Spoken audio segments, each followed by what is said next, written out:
Thank you for joining us for today's Ipsos What's Next webinar with Daryl Bricker. Throughout today's session, you will remain in listen-only mode. However, throughout the webinar, you may submit questions online using the Q&A feature located on the right side of your screen. Time permitting, we'll answer questions at the end of today's session.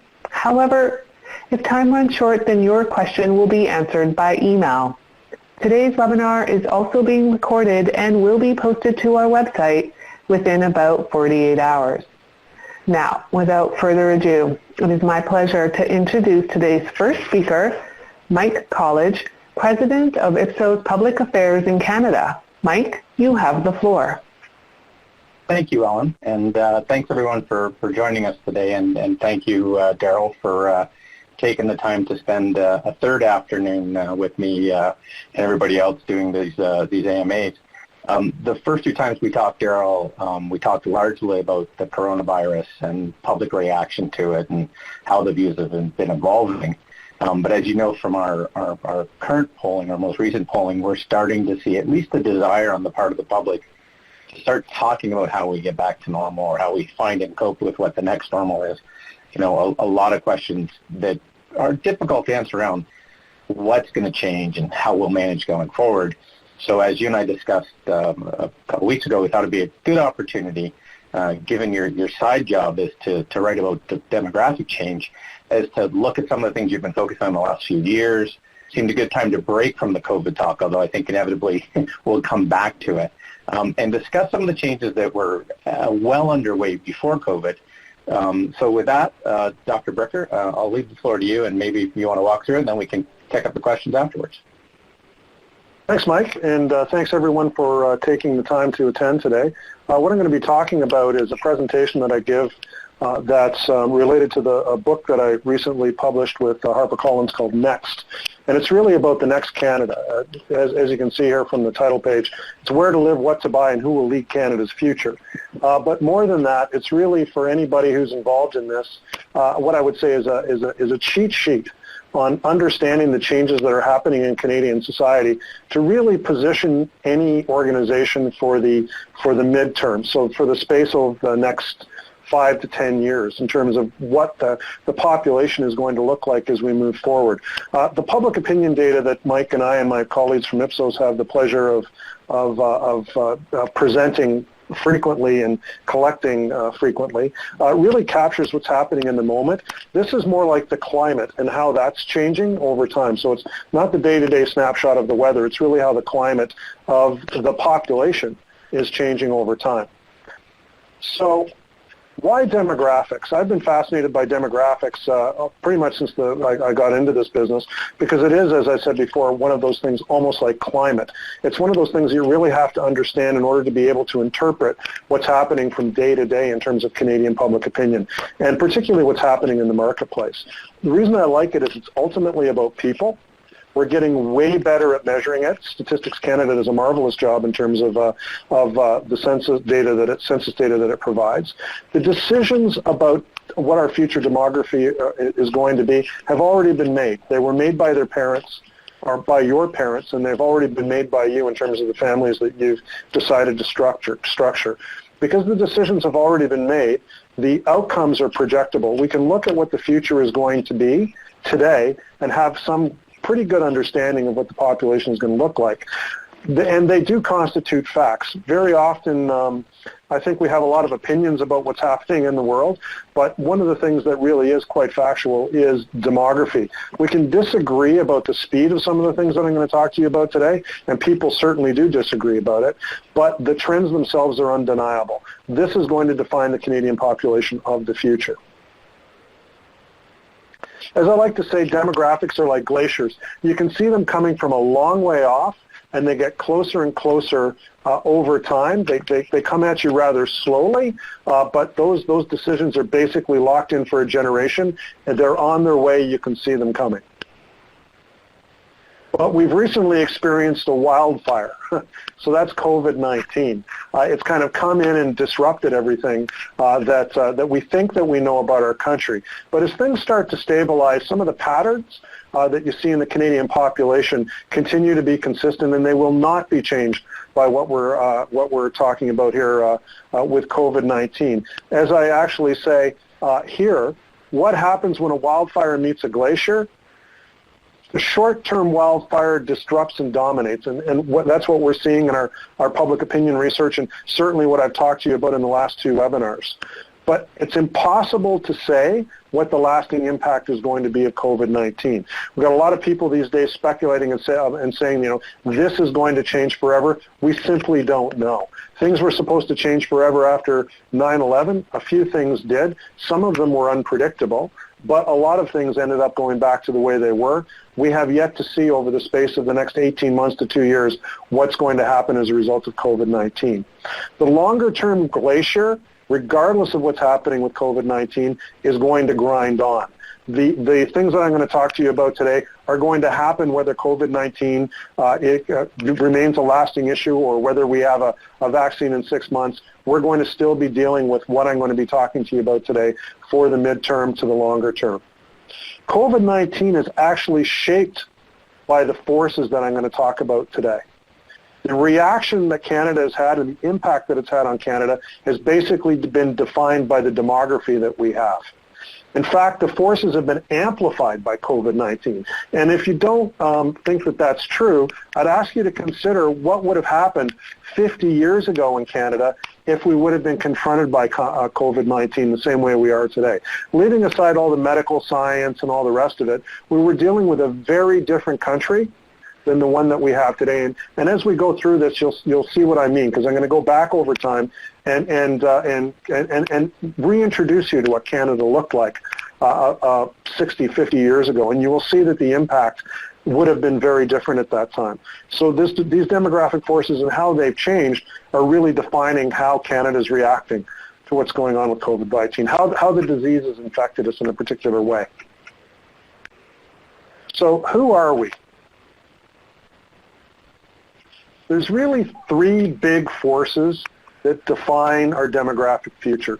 You can look at other ones, but these are the 3 big ones that really affect what's happening in the world today, not just in Canada. Number 1 is urbanization, which has an effect on fertility and aging, and there's an element of multiculturalism that plays into both. These are the 3 big forces that are driving demographic change in Canada today and have been driving it for probably the last generation. Urbanization. This is from the United Nations. I suspect they'll be even revising this up again in terms of their 2050 estimate. But in 1960, about a third of the world's population lived in an urban area. Today, it's more than half. It's 54%. It may actually even be more than that. By 2050, the UN predicts that it will be 68%. So in other words, what's happened between 1960 and 2050 is the placement of the population in terms of urban versus rural has completely flipped. This is a global phenomenon. So 2/3 of the world's population, slightly more than that by 2050, and I would argue even sooner, is going to be living in urban areas. One of the reasons that we've had such a big impact as a result of COVID-19 is because of this. We've become an incredibly urban species, which makes things, for example, like the spread of disease, more rapid. That's why we have different situations in places like rural Saskatchewan than we do in suburban Montreal. So the fact that we have made this big transformation and transition in the world, but also in Canada, has created a different environment for things, for example, like the spread of disease.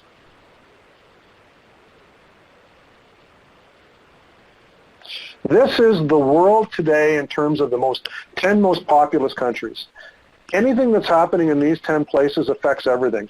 And remember that China and India constitute today 36% of the world's population.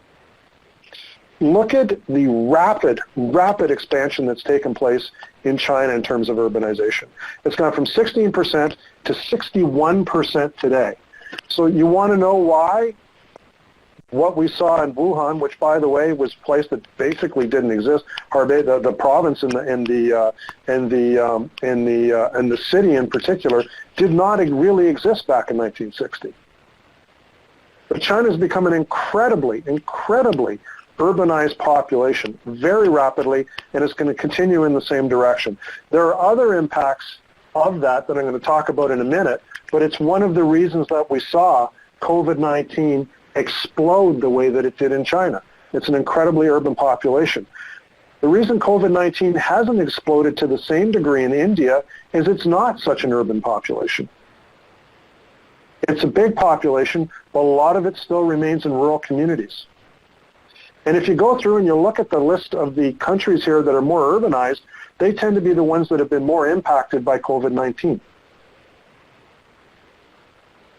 But all of them are moving in the same direction, which is to be more urbanized populations.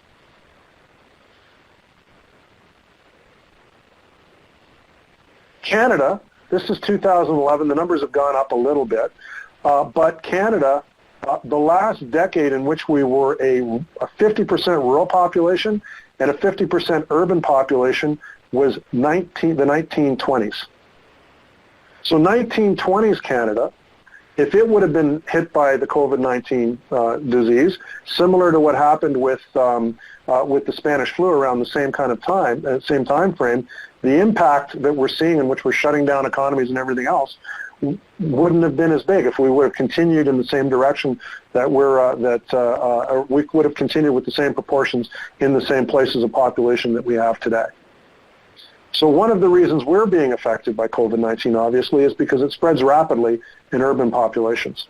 And Canada is an incredibly urban country. The idea of this great white north in which we're all experiencing, what our ancestors experienced as hewers of wood and drawers of water, that is a very, very historical position on what Canada is today. Canada is an incredibly urbanized country. In fact, 40% of us live in just 4 places. The 3 big cities, and you can throw in Calgary, and that takes you up to 40. Incredibly urbanized population. And if you take a look at where the population has grown the most, and this is back to 1961, so just about 60 years ago, the Canadian population, I wrote another book with John Ibbotson called The Big Shift. This is the big shift although we were talking about politics in that book, this is one of the biggest drivers, or the big driver that we referred to in the book as a change in the nature of Canadian politics, which is that Ontario, and particularly Western Canada, has taken on a much more dominant role in terms of population. Canada is moving from being an Atlantic-oriented, European-oriented country to one that is becoming much more Pacific-oriented, and that's not just as a matter of the weight of the population, but also where our population is coming from, which I will address in a minute, which is from basically Pacific countries. So immigration is no longer coming across the Atlantic Ocean, it's coming across the Pacific Ocean, which has made us a very different country, and Canada, the weight of Canada's population continues to shift west. So more urban, more Western, more Pacific. And this is by province, so it's not something that has stopped.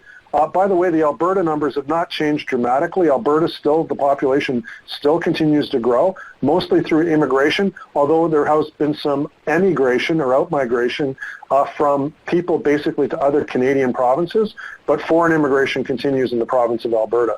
But as you can see, even Ontario is below the national average now in terms of population growth. Look at Atlantic Canada. Look at what's happening in Nova Scotia and New Brunswick. Very, very different population growth patterns as a result of our changing Canadian, the changing distribution of the Canadian population. The problem in Atlantic Canada right now is they're old. So Nova Scotia is the oldest province in the country in terms of average age. very limited immigration, even though they're trying through all sorts of different initiatives to try and increase the amount of immigration to Atlantic Canada. And then the third thing is, because it's an older population, their fertility rate, the birth rates are below the national average. So over time, what we're going to see is just a continued shrinkage of Atlantic Canada unless we can turn those things around. Fastest growing cities, Calgary's probably come down a bit, but still, Western Canada is where a lot of the growth is taking place. I could have put up, if I would have put up the average in terms of growth rates, this isn't just the major cities, all of the fastest growing cities are in Western Canada, still today. Halifax is growing at a rate of 3.3%, but that's because people are leaving rural Atlantic Canada or small town Atlantic Canada and moving to the bigger city. It's not that the overall population of Nova Scotia is growing, as I showed you in the previous slide.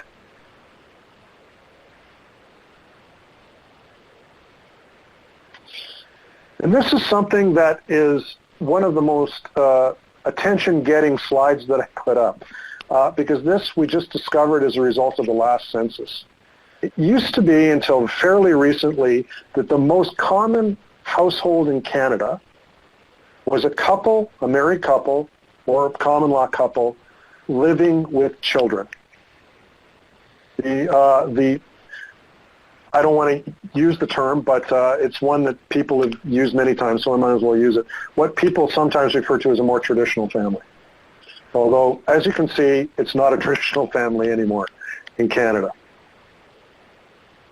The most common household in Canada now, and the most rapidly growing household in Canada now, is a person living by themselves. So while we spend an awful lot of time these days talking about the difficulties that people with kids at home are experiencing as a result of being locked up and with COVID, and heaven knows they have a lot of issues that we're dealing with, particularly with education and childcare options and you know, being able to continue to operate as a you know, particularly in an educational environment with kids at home. Gather a couple of minutes of sympathy for people who are actually living by themselves, because there are an awful lot of them. In the cities, particularly the major cities, there are an awful lot of people who fit into those categories, particularly in places like downtown Toronto, downtown Montreal, and downtown Vancouver. If you compare the percentage of households in downtown in those three places to, for example, suburban houses as to the percentage of them that have children resident, there's quite a big difference between what exists in the three downtowns compared to what exists in the urban area or suburban areas, and that's that families downtown tend not to have kids. It doesn't mean that families downtown don't have any kids, but they tend to be a disproportionate number of single-person households, and they're a combination of two things. One, single younger people who are taking a much longer time to get into partnerships than they used to, and then particularly senior women continuing to live by themselves, mostly in their family homes. Women continue to outlive men, and I'll talk about why that is in just a minute, but that is a category of the population we very much don't talk about, and it's one of the most rapidly growing groups in Canadian society, and that's women over the age of 50 on their own. So anybody who's in the consumer packaged goods business, anybody who's thinking about you know, their female patrons, targeting to people who are heads of households now that are by themselves, start thinking about women over the age of 50, because there's a lot of them on their own, because there's a lot of them and there's going to be a lot more of them. Well, when was the last time you saw an ad featuring them? Or anything developed or built for them? Or any political party that put together a party platform that speaks to them? Because, by the way, they're one of the most active groups in the population. They vote.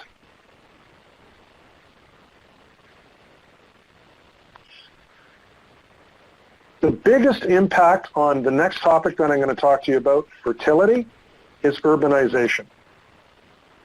And I'll link them together in just a second, and you'll understand why. So this is the Canadian population back in 1961, this lovely chart that we recreated from some Statistics Canada data. We call them population pyramids. You can find them for every country in the world. I'll give you a quick lesson on how to read this. On the right-hand side, women. On the left-hand side, men. Up the center, the age of people at that population. So what you can see from this in 1961 is a very young population that works its way up through the age categories until it gets very narrow and people start to drop off the age pyramid. And by the way, I hate to tell you, a little revelation, we're all going to drop off at the age pyramid at some point. But this is what it looked like in 1961. Two things I want to emphasize on this. The average Canadian woman during her lifetime back in 1961 had 4 kids. It's actually 3.9. 4 kids. That was the average family in Canada. 4 children. The median age of Canadians at that time, half the population was older and half the population was younger, was 27. That population looks more like India today than Canada. Dramatic change in the composition of the age structure and the fertility rate of the population over time, because this is what Statistics Canada shows us for 2036. The median age of a Canadian is going to be 44. Today, by the way, it's 41. The top of the pyramid is getting bigger because Canadians are living longer, and I'll get into that in just a second. But also at the bottom of the pyramid, it's tightening up, and that's because we're having a lot fewer kids. The birth rate in Canada, which was, by the way, supposed to be growing from a low of 1.6 back up to 1.7, has actually dropped now down to 1.5 this year. So that means the average Canadian woman now is having 1.5 kids. Among millennials, the birth rate is 1 or just over 1. To have a replacing population, that means just enough kids to replace the number of people who are dying. You need a birth rate of 2.1. 1 to replace you, 1 to replace your partner, and a little bit extra for those who won't or can't, or for the kids who don't make it into adulthood. Today, the birth rate of Canada is 1.5, which actually looks the same as Japan or China. We have a rapidly aging population. In fact, the 2 biggest factors increasing our population today, because Canadian population continues to grow, are immigration, which I'll talk about in a second, and people not dying as early. We're getting very good at keeping people alive. We're getting very poor at making new people.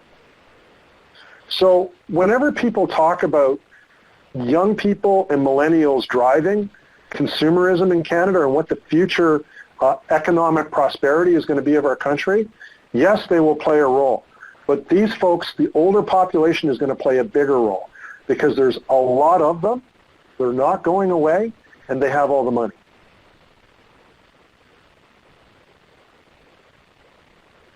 Fertility in the 10 biggest countries has been cut in half since 1960. So yes, China's fertility rate today is 1.6. In fact, a new study has just come out that shows it's even lower, and in urban areas in China, it's even down to 1 in some of the bigger cities. India, the UN says it's 2.3. The Indian government says it's 2.1. So they're now at replacement level. The U.S. is at 1.9. In fact, the CDC just came out with their new data that has them a 0.1% lower. And in fact, for millennials, they have a birth rate of 1. Go through the list. These are the top 10 countries in the world. Nigeria is still having kids at a higher rate than most countries. A lot of people are talking about Nigeria replacing the rest of the world. The deficiency in China and India, but there just isn't enough Nigerians to be able to do that. And guess what? The Nigerian birth rate is dropping too. In fact, the new data is showing it's closer to 5 than it is to 5.4. Bangladesh down to 2.1. Russia below replacement rate. Japan below replacement rate. So it's dropped by more than half. By the way, if you're interested in looking at the implications of all of this, I wrote another book with John Ibbotson called Empty Planet. which just has been nominated for the Donner Prize. So thank you very much to the Donner Prize for nominating us for that award for the best public policy book over the last year. And it goes into why all of this is happening in these countries in some detail. So if you just don't want to look at Canada, you want to look at it in more detail, check out NC Planet. So why is fertility declining? Number one reason is urbanization.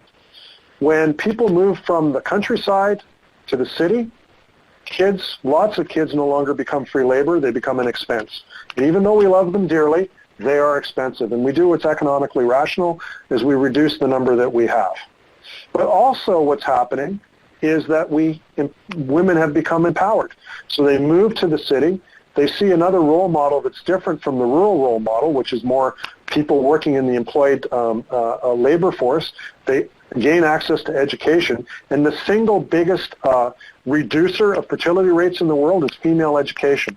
It takes time, and it gives women different options, which they have ascribed to in all the countries that we just looked at. And when women decide that they want to have an education in their career, invariably the first thing that changes is having a different fertility level than their mothers and their grandmothers. They have fewer kids. We have a change in culture. In most places these days, we celebrate the smaller family. We don't celebrate the bigger family. The more common option now is a smaller family, or in fact, single children households, which, by the way, is the most frequent number of children in households in Canada right now. If we have children with households, it's single children. So we have a celebration these days in many countries about the idea of smaller families. We've had a lot of success with government and NGO programs, education and access to birth control.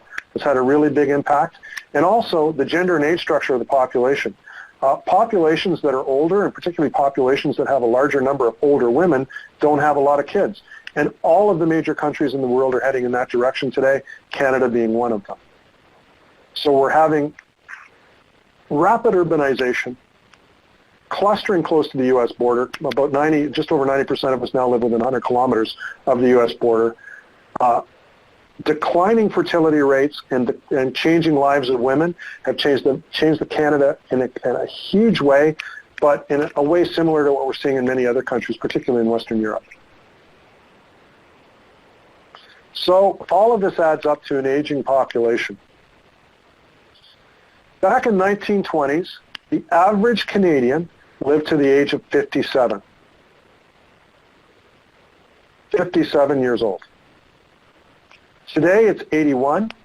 By 2036, it's likely to be 87, and I would argue that it will probably be even more because the fertility rate continues to decline, and we're going to see a continued increase in probably the longevity in Canadians. The COVID virus might have some impact on that, but it's not been considerable so far. And even though it's really pretty much targeted older people in the population. But this is, again, one of the things that, the Canadian population today is a much older population than it was. And as a result, we have a lot of people in longer-term care facilities. And the reason that we were so affected beyond the fact that I'm sure we're going to find this as we go forward, we didn't manage it particularly well. It's just that it also represents an awful lot of people. Way more than there were back in the early 1960s. Today in Canada, and this is from the most recent census, it's the first time in our history that there are more people 65 years of age or older than there under the age of 15. So because we don't have a growing youth population, it's really impossible to increase our fertility rate. It's not a matter of spending more money on childcare, although it would help. It's not a matter of any pro-natalist campaigns, as countries like Hungary are starting to find out. It's just that we don't have as many people fitting into that age category as a proportion of our population, and the population is going to continue to age because we have more and more people in that older population. It's just a matter of numbers. So when you start, obsessing over the impact of Gen Z and millennials on the future of the economy, yes, they will have an impact for sure, but not as big an impact as this group is going to have. Because as I said before, there's more of them, they're living longer, and they've got all the money. The number of Canadians today who are 100 years of age or older is 7,900. Statistics Canada projects by 2061 it will be 78,000, which is a city the same size as Victoria, British Columbia. I would suggest, based on the numbers that I'm showing you, that those numbers will rise more rapidly.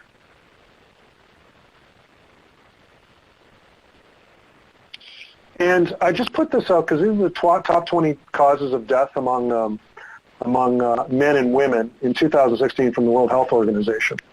And a statistic that very few people know, but I will share with you, is if you're going to bet on whether or not someone who's lucky enough to be expecting an addition to their family, whether they're going to be having a boy or a girl, always bet boy. And the reason you should bet boy is there is a slight advantage to the number of boys being born, even in countries in which there isn't artificial intervention to control gender in terms of births, like there is in China and India. Even in a country like Canada, it's always more likely that you will have a boy and a girl than a girl. The odds are about 104 to 100.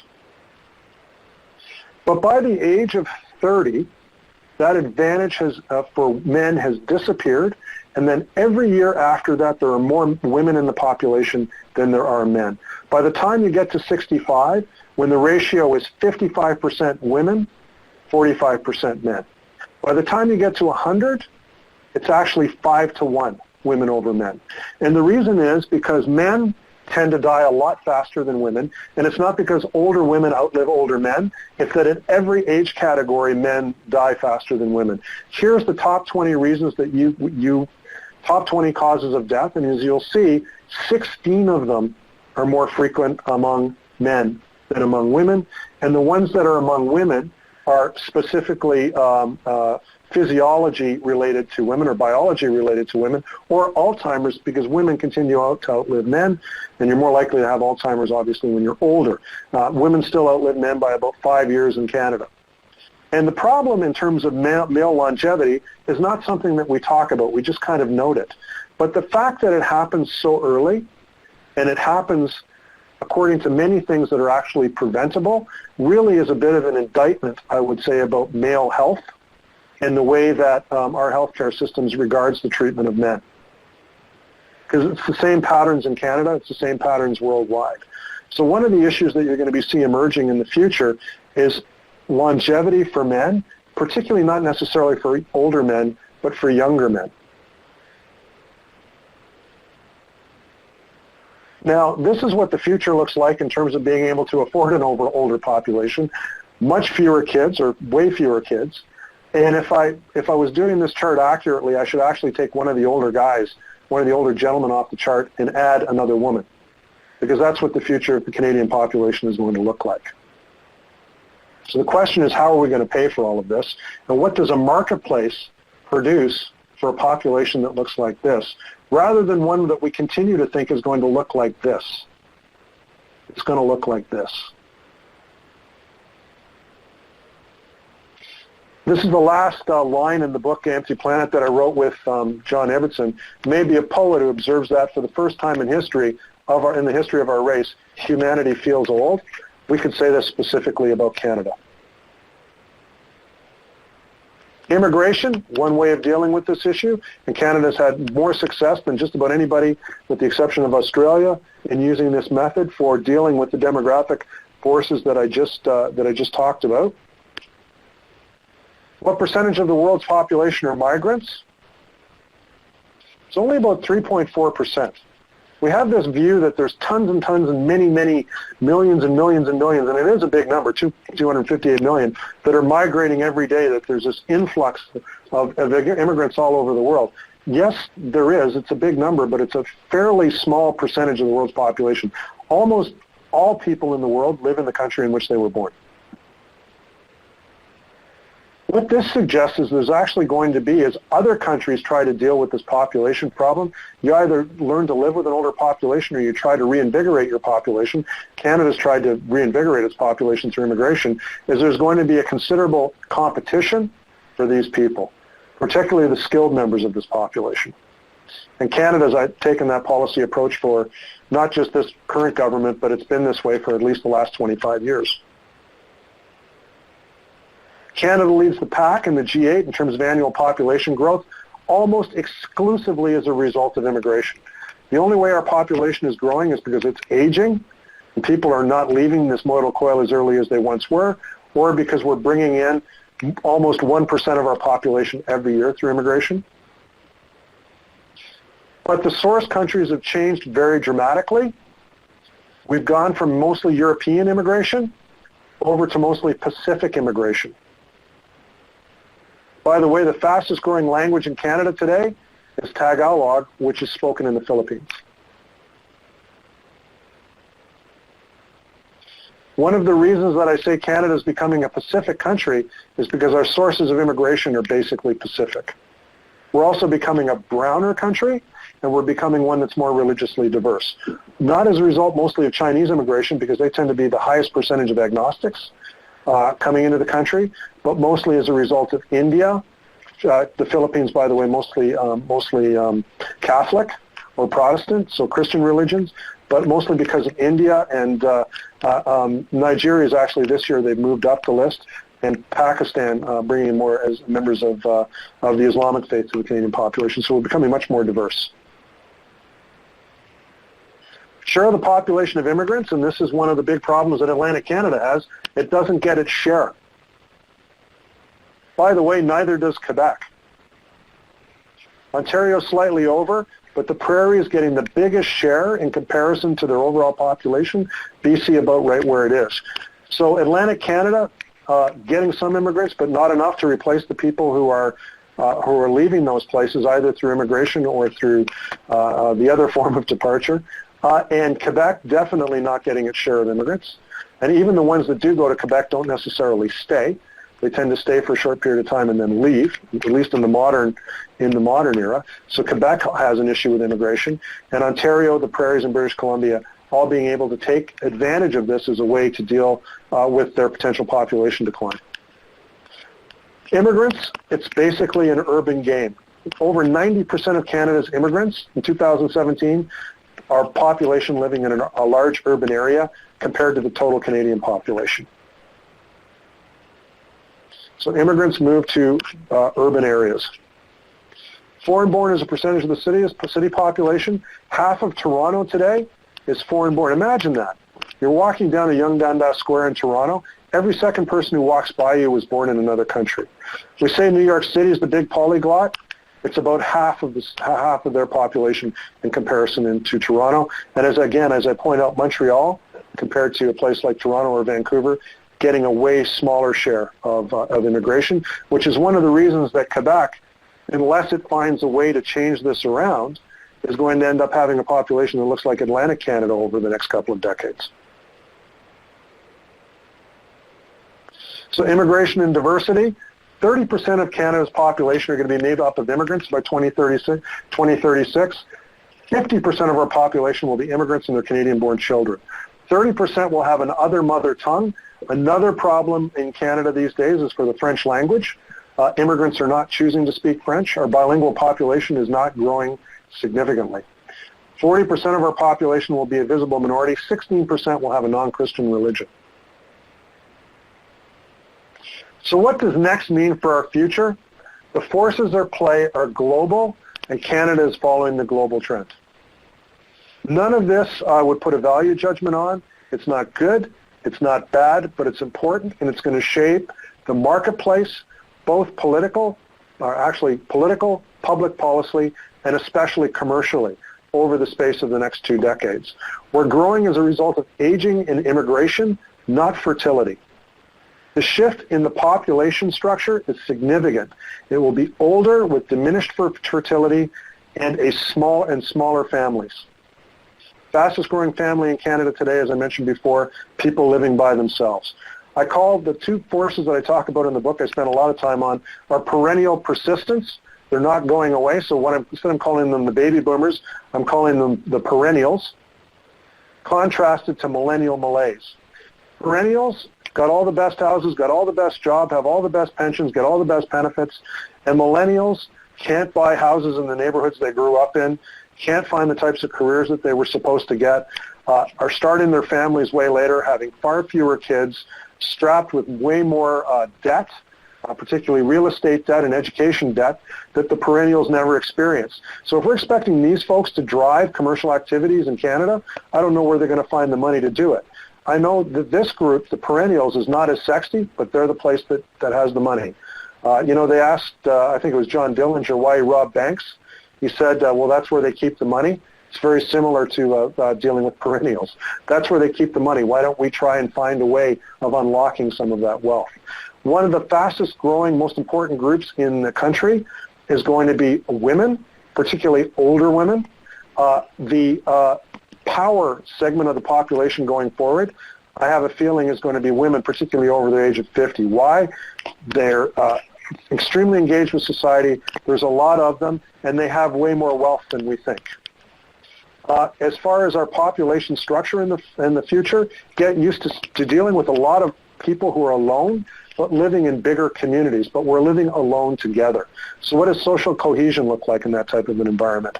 We've become a metropolitan species, so get rid of this idea of the Great White North. It's basically people living in cities, and our countryside is emptying out, basically left with no immigrants, no kids, and an older population that is an expensive population to maintain. One of the biggest crises we're going to be dealing with in the future is how to resuscitate rural Canada. Maybe remote working might be part of it, but we've been talking about that for a long time. Maybe COVID's going to help that. We'll see. But right now, the trend is continued urbanization and declining rural populations, small town populations. The growing importance of suburbs, which is where all the growth is in Canada. 90% of population growth in Canada over the space of the last 10 years has been in car commuting communities.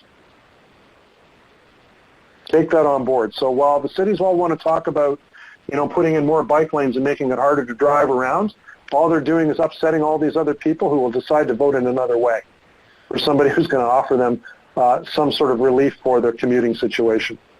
And Western Canada is going to become increasingly, as it is now, the bigger driver of what's going on in the country because there's just more and more people there.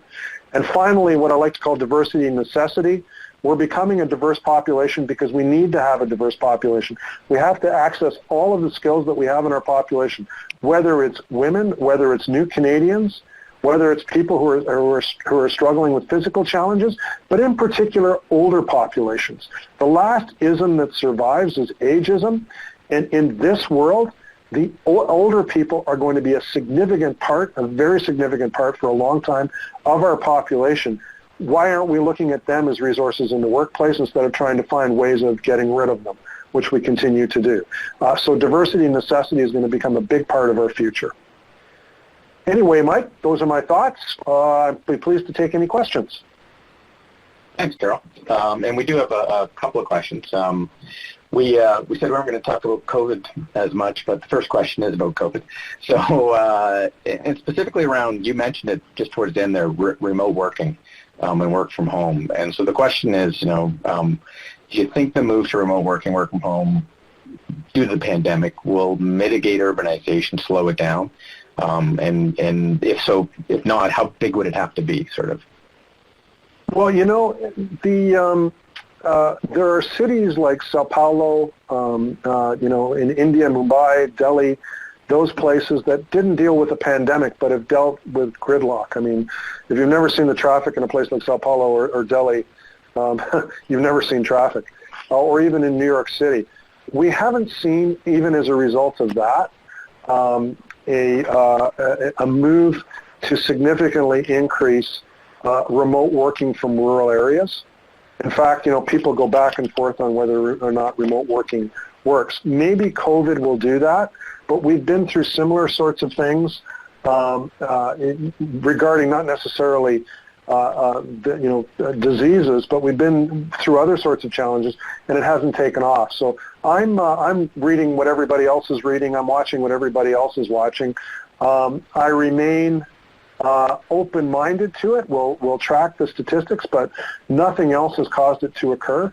I think one of the things that might happen, though, is we might have a reconsideration of some of the open offices and open workspaces that we've gone to in the past, which seemed like a really good idea when human beings didn't seem toxic, but might become a bit of a challenge now when people increasingly start to be concerned about contact with other people and whether or not that might make them sick. So all of these things are interesting ideas. We'll see where it happens. I tell you, if I'm a mayor of a small town, I'd certainly be advertising the idea because it's a great opportunity to maybe attract some people. So we'll see what companies do. Great. So I want to get to the questions that people sent in, so they hop around a little bit. So just I'm warning you in advance. You're going to have to shift gears. Why haven't government supports, or why don't we see more government support for child care or before and after school programs, working parents, to encourage more children? And if we haven't, is it because they don't work? Well, that's actually a really good question. Part of the reason is because they're expensive. They're very expensive. And one would say it's a small price to pay to have a more stable population, but they are expensive. The second thing is they actually don't work very well. So if you look at countries that have taken a very aggressive approach to creating family-friendly environments and work-life balance, like, say, for example, the Nordic countries, they're all below replacement level. I mean, what it tends to do is it tends to slow down the movement towards one, but it doesn't stop it. So they're expensive, particularly when you get into a situation like we're going to be getting into shortly when there's other priorities on the public purse. Governments have a way of cutting them back. They've become unreliable. And quite frankly, they haven't worked very well. For example, Quebec, which has taken a stronger approach on this than just about anybody, their birth rate's around the Canadian average.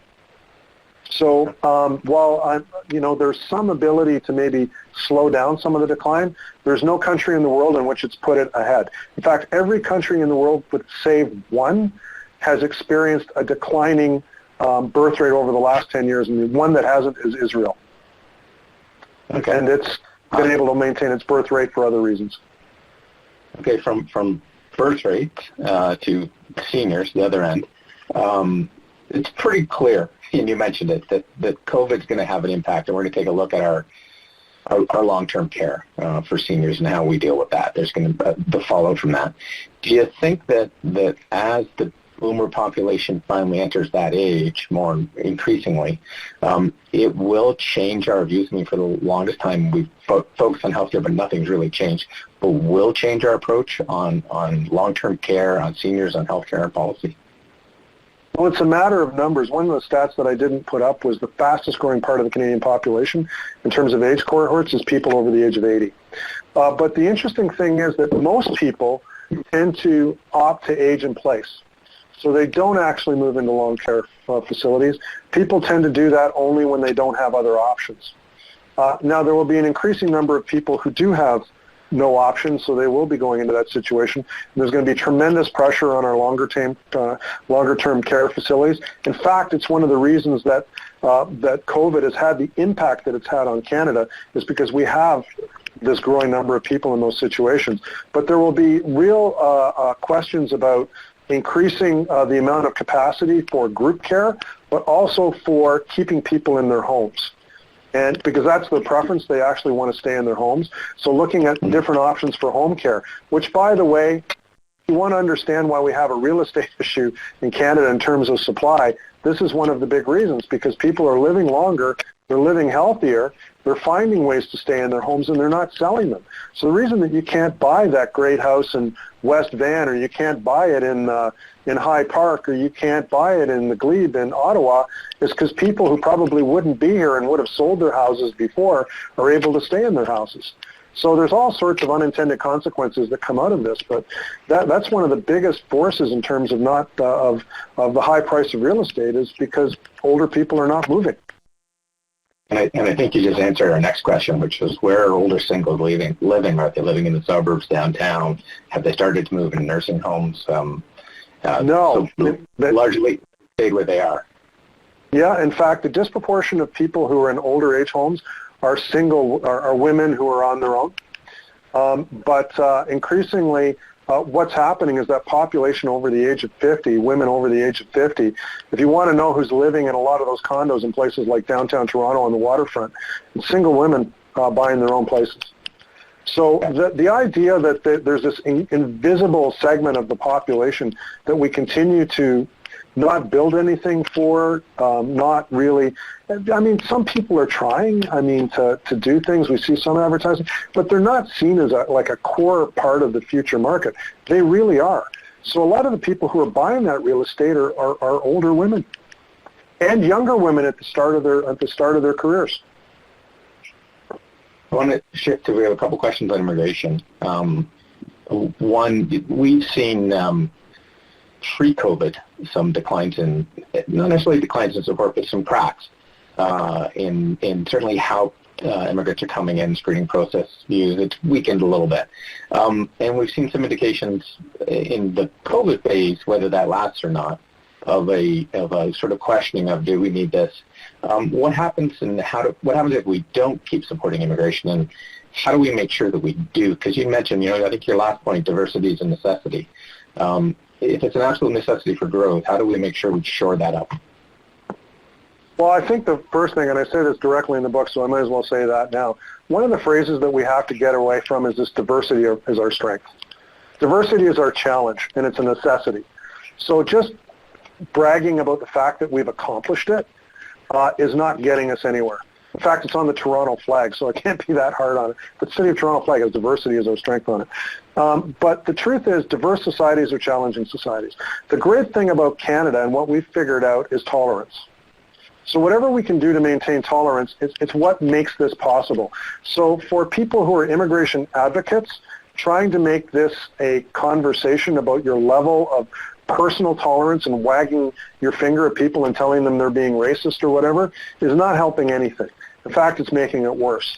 I think we really have to move to that diversity necessity argument, which is to talk about the practical implications, particularly in neighborhoods and communities, of how immigration is helping these places revive themselves and leading to increasing number of healthcare workers or increasing numbers of people who are operating small businesses or whatever. Most of the people who come into Canada are not people who are dependent. They're actually coming in and making a contribution pretty quickly in terms of Canadian society. So instead of just talking about it as something that Canadians have accomplished, we have to look at what it is that immigrants are bringing to the country in order to be able to maintain our ability to have this inflow of immigration.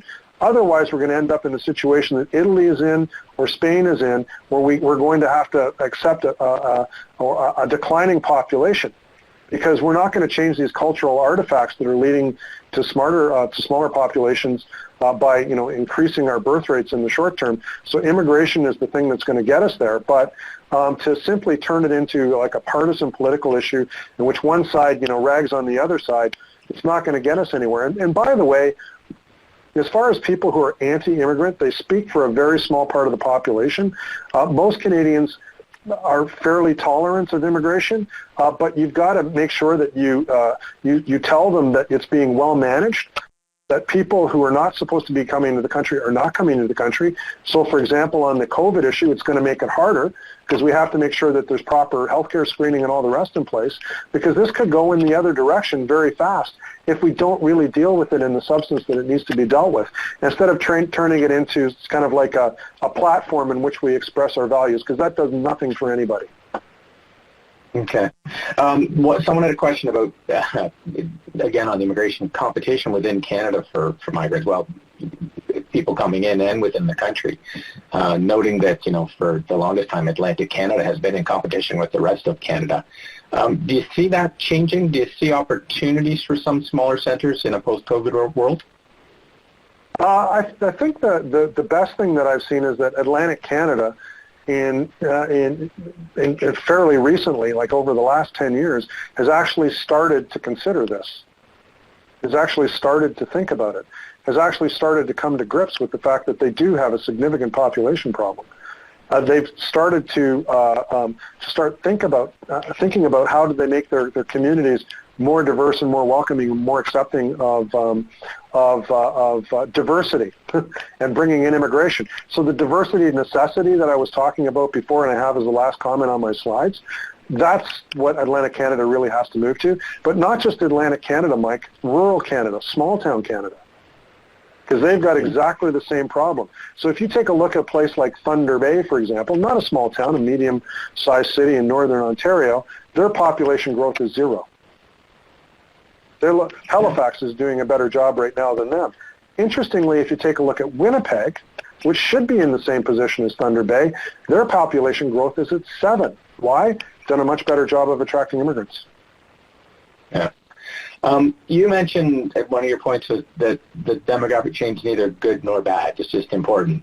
But clearly, as a country, whether we sit back and react to it or proactively manage it, is more than important. It is good or bad, and it does set the course. How will we know, barring looking at this stuff in 20 years, that we're on the right track? Like, are there indicators we can see now that say we're managing some of these things correctly? I think the single best thing that I would see is that governments actually come to grips with this.